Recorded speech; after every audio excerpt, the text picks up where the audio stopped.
Guys, tahukah kamu uang kuliah di Indonesia itu mengalami kenaikan sampai dengan 6% per tahun. Tapi dari sumber yang sama, jumlah sarjana yang menganggur itu sampai 800.000 orang. Apakah sekarang ini masih butuh kuliah?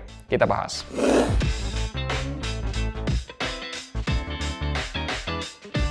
Hai guys, ketemu lagi bersama Melvin Mumpuni. Thank you ya guys buat teman-teman yang sudah subscribe dan nyalain notifikasi YouTube channel Finansialku.com. Aku tahu nih, kalian udah pengen tahu kan, apakah masih perlu kuliah gitu ya. Seperti biasa, videonya aku bagi menjadi 3 bagian. Yang pertama, fakta, uang kuliah itu naik. Nah, kita bahas kenaikannya berapa. Yang kedua, jumlah pengangguran di Indonesia. Dan yang ketiga, pendidikan versus gelar sarjana. Sebelum lanjut videonya, boleh dong kasih like-nya. Kita bahas di chapter pertama.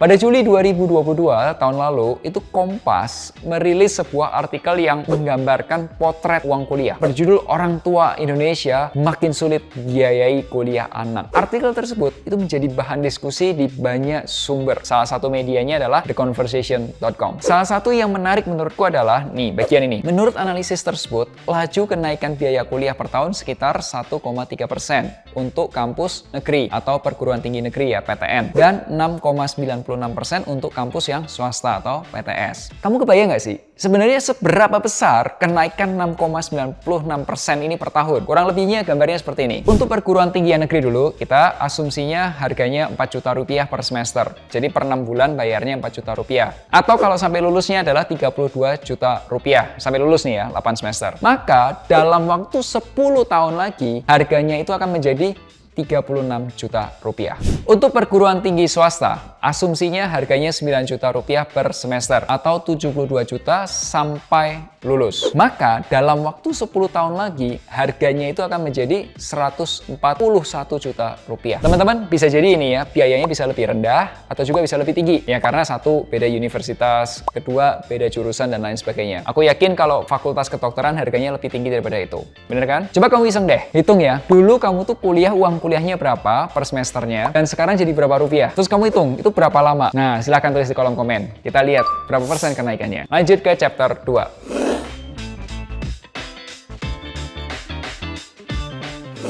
Di sisi lain, aku mau cerita mengenai angka pengangguran di Indonesia. Datanya itu aku ambil dari tradingeconomics.com dan baru update sampai awal 2022. Jadi data setelah new normal, setelah tahun 2022, itu 2023 contohnya nih, itu belum ada. Kalau kita lihat, angka pengangguran itu sempat mengalami kenaikan pada saat COVID-19 dan angkanya itu mulai menurun. Coba kamu lihat grafiknya ya. Sayangnya, dari data tersebut, angka pengangguran itu masih di atas dari kondisi sebelum COVID. Kamu lihat blok yang warna orange dan blok yang warna biru. Lalu, kalau kita cek data yang lebih dalam lagi dari BPS atau Biro Pusat Statistik, angkanya seperti ini. Ternyata pada tahun 2022, dari total 8 jutaan orang yang menganggur, ternyata 800 ribunya adalah lulusan universitas. Coba kamu pikirin ya, biaya kuliahnya udah mahal, nggak kerja lagi. Ya, meskipun yang kerja ya pastinya lebih banyak ya. Iya, tapi 800 ribu tuh nggak dikit. What do you think guys? Masih butuh nggak sih kuliah itu? Silahkan tulis di kolom komentar. Kita lanjut ke chapter 3.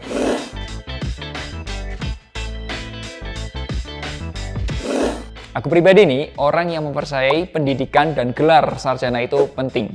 Kenapa? Menurutku, seorang sarjana harusnya memiliki pola pikir yang terstruktur untuk menyelesaikan sebuah masalah. Apalagi sewaktu S1 kuliah di teknik industri, aku dibentuk menjadi seorang yang problem solving. Melihat segalanya itu sistematis dan objektif gitu loh. Mungkin teman-teman kerjaku bakal relate nih ya. Karena kalau kerja itu aku tanya gini, datanya mana? Itu faktanya apa? Researchnya dari mana? Dan lain sebagainya. Pasti tanya itu. Tapi di kuliah kan ada pelajaran yang nggak penting juga, Vin. Ada juga dosen yang rese, Vin. Ini, kalau menurutku, nggak ada pelajaran yang nggak penting. Semuanya penting. Mungkin kita belum tahu aja fungsinya apa. Tapi kalau sudah tahu, ya itu penting. Anyway, sampai sekarang pun lulus kuliah, udah berapa lama aku lulus kuliah, aku pun masih belajar terus. Karena semakin belajar, semakin banyak, semakin ngerti, merasa kayak nggak ngerti apa-apa gitu. Masih banyak hal yang nggak ngerti gitu. Setidaknya baca buku secara rutin deh. Ini buku yang udah aku baca selama tahun ini, dari Januari sampai Mei awal Mei. Kalau ilmu di kampus nggak update, Vin.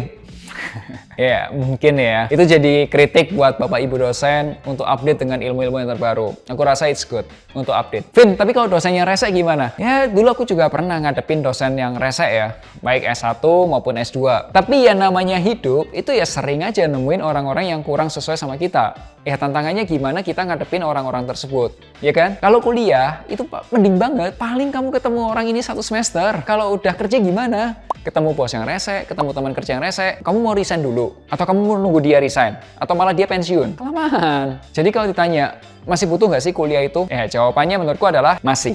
Uang sekolahnya tapi naik, disiapin uang sekolahnya dong. Sama seperti orang tua kita zaman dulu. Kalau orang tua kita zaman dulu masih sehat nih ya kerja keras, kerja yang bener nih.